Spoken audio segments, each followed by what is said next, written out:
Hey folks, welcome back to the channel. Today, we're diving into something I've been seeing more and more of lately. Cheap catamarans popping up all over Florida, and not just the odd fixer-upper or some sketchy deal either. I'm talking about well-known brands, cruising-ready cats, many with upgrades, suddenly going for way less than they were just a year or two ago.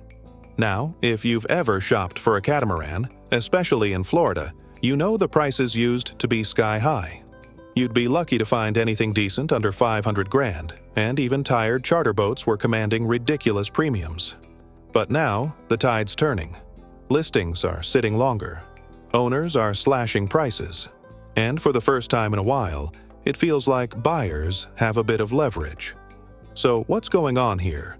Why are prices dropping so fast in one of the most popular cruising grounds in the world?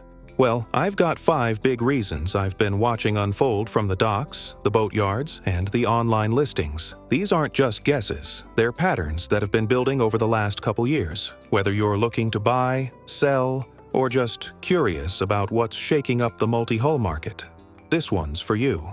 Let's get into it. Over the past couple of years, something's been happening behind the scenes in places like the Bahamas, BVI, and the Grenadines, and now it's washing up on Florida's shores. Charter companies are downsizing. Some are going under entirely. And all those catamarans that used to run hard with weekly bookings, they're now clogging the resale market. These boats, Lagoon 400s, Leopard 44s, Bali 42s, and the like, are showing up by the dozens in Florida. Most of them are ex-charter vessels, meaning they've lived a busy life ferrying vacationers between beach bars and snorkeling spots. And while many are seaworthy and comfortable, they've also been run by rotating crews, maintained just enough to keep charters rolling, and often carry that rental car vibe. Buyers are waking up to that. The flood of inventory is pushing prices down, plain and simple. With so many of the same models hitting the listings at once, sellers can't ask a premium. You've got 10 boats in Miami that look nearly identical, all within a few $1,000s of each other, and buyers know they can take their pick. So sellers start undercutting each other. It's a race to the bottom, and it's not just happening in Florida by coincidence. These cats are being shipped or sailed there on purpose because Florida remains the biggest marketplace for used catamarans in the US. It's where the brokers are, it's where the financing happens, and it's where a lot of dreamers come boat shopping when winter hits back home. But the oversupply is real. I've walked the docks and seen the same model, same layout, listed by 3 different brokers in the same marina. These cats sit for months, even with recent price drops. Buyers are wary of heavy use, and the whole scene starts to look like a fire sale. If you're in the market and know what to look for, you might score a decent deal, but don't let the lower price tag fool you. Charter life takes its toll. Make sure you get a thorough survey, and be ready for some surprise repairs. Still, if you're handy and know how to refit smartly, you could end up with a solid cruising boat for way less than you'd have paid just a couple of years ago. Now, here's a quieter reason catamaran prices are falling. One that's not as obvious unless you've spent time around boatyards and repair shops lately. It's the fallout from recent hurricane seasons. Boats that got bumped, bruised, or outright battered during storms have been patched up and are now quietly making their way back into the market, sometimes without a clear paper trail. Florida, as well as nearby islands like the Bahamas and Puerto Rico, have taken more than their fair share of tropical hits. After each big storm, there's a wave of insurance claims, salvage auctions, and hurried repairs. Not every cat sinks. Some end up beached or suffer rig damage, hull cracks, or bulkhead issues. A decent number of those cats get cleaned up, repainted, slapped with a new name, and listed as lightly used. Now, I'm not saying every cheap catamaran is hiding something, but enough are that buyers are growing cautious. Some of these boats have questionable repair work, hulls, fairing done fast and dirty, delaminated cores not fully addressed, or electrical systems still corroding from saltwater intrusion. It can take months or even years for those problems to fully show up, and if you don't know what you're looking for, it's easy to get burned. Add to that the ongoing insurance mess. Even if a cat wasn't damaged, many insurers have tightened their rules. Some won't touch older multi-hulls at all. Others are jacking up rates or requiring expensive surveys just to write a policy. For some sellers, the writing's on the wall. They're dumping the boat before the next premium is due, or before a surveyor catches something ugly. This whole situation has spooked the market. Smart buyers are being extra picky, and cautious money means slower sales, which means lower prices. Sellers feel the pressure and drop their ask just to get some traction. If you're hunting for a catamaran in Florida, this is where due diligence really pays off. Dig into the history. Ask for insurance records, haul-out logs, and repair invoices. Get a tough surveyor who's seen storm damage before, and don't be afraid to walk away if something smells fishy. Because yes, some of these cats are genuinely good deals, but others are ticking time bombs with a fresh coat of paint. One thing that doesn't get talked about enough when it comes to owning a catamaran in Florida is just how expensive it's become to keep one there. We're not just talking about fuel and maintenance, it's the marina rates, haul-out fees, and even storage space that are driving people to throw in the towel and list their boats. Catamarans take up more space. That's just the reality. With their wide beam,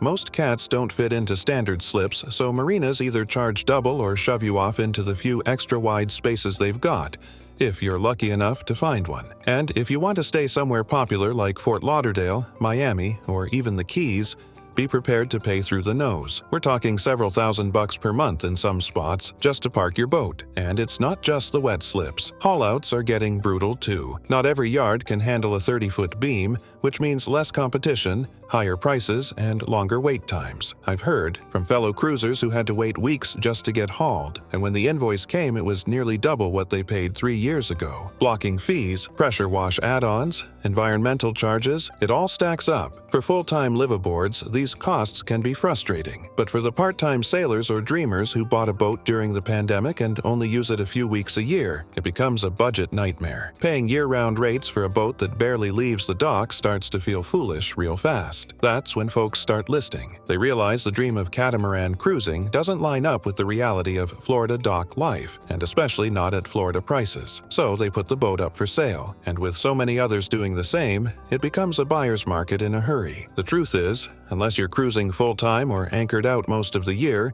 Florida's marina and yard costs can make cat ownership feel like financial quicksand. And that's a big reason why we're seeing more and more cats hit the market, priced to move just so the owner can stop the bleeding. For years, catamarans were the dream. Spacious decks, shallow drafts, level sailing, what's not to love, right? But lately, I've noticed a growing shift in what buyers are actually looking for. The multi-hull craze is still alive, sure, but the shine has dulled a bit, and with it, demand for certain types of catamarans, especially the heavier, charter-style ones, has started to drop. Instead, more experienced sailors and younger buyers are swinging toward two camps: performance multi-hulls and traditional monohulls. Let's talk about why. First, performance cats. These are sleeker, lighter, and built to sail. Folks who've been cruising for a while, especially those who've dealt with sluggish, under-rigged production cats, are now dreaming about dagger boards, carbon rigs, and hulls that actually move in light wind. Boats like the Outremer 51 or the HH 44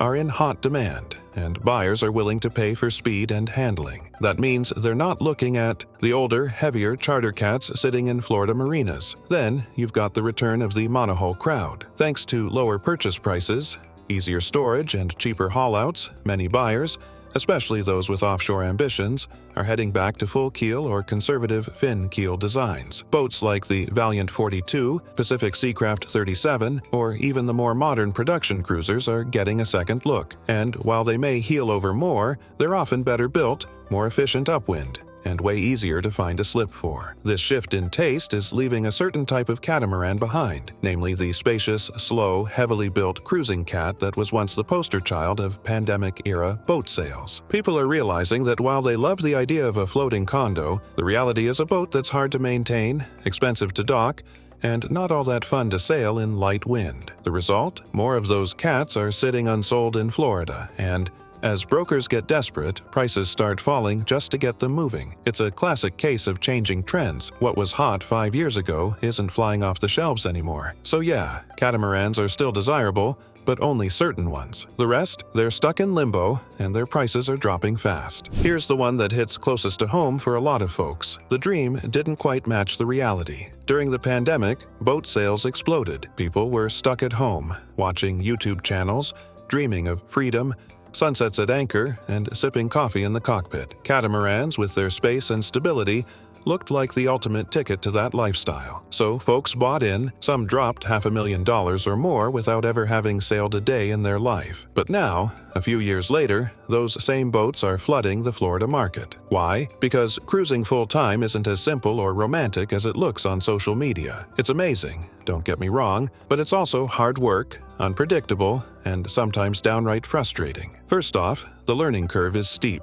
Docking a 35-foot cat with a 20-foot beam in a tight slip isn't a joke. Managing solar systems, water makers, weather routing, and regular maintenance turns out to be a full-time job.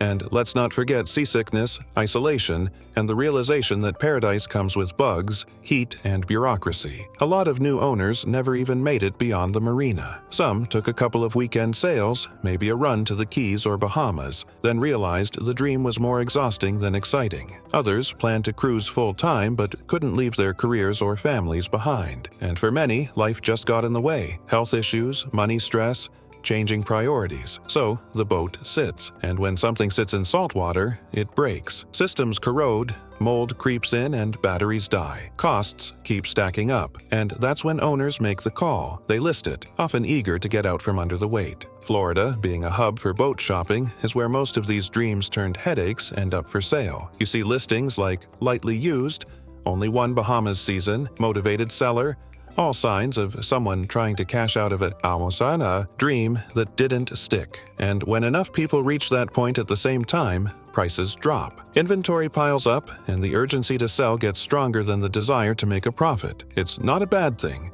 It's just the cycle. Boats change hands, new dreamers arrive, and the wheel turns. But for now, that reality check is making catamarans in Florida a whole lot cheaper. So there you have it. 5 real reasons why catamarans in Florida are suddenly going cheap. It's not just a blip on the radar. It's a mix of market pressure, shifting demand, rising costs, and a whole lot of dreams running headfirst into reality. Now, if you're in the market, this could be the window you've been waiting for. There are deals out there, some truly solid boats looking for the right new owner. But you've got to do your homework. Understand what you're getting into, know the boat's history, and be realistic about the lifestyle.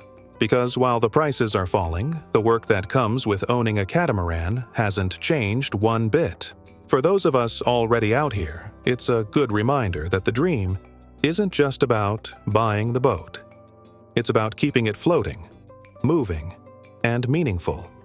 The real value's not in the price tag. It's in the memories you make once you cast off. Thanks for hanging out with me today. If you enjoyed this breakdown, hit that subscribe button and stick around. We've got more salty stories, boat talk, and real-world cruising insights coming your way. Until next time, fair winds and following seas.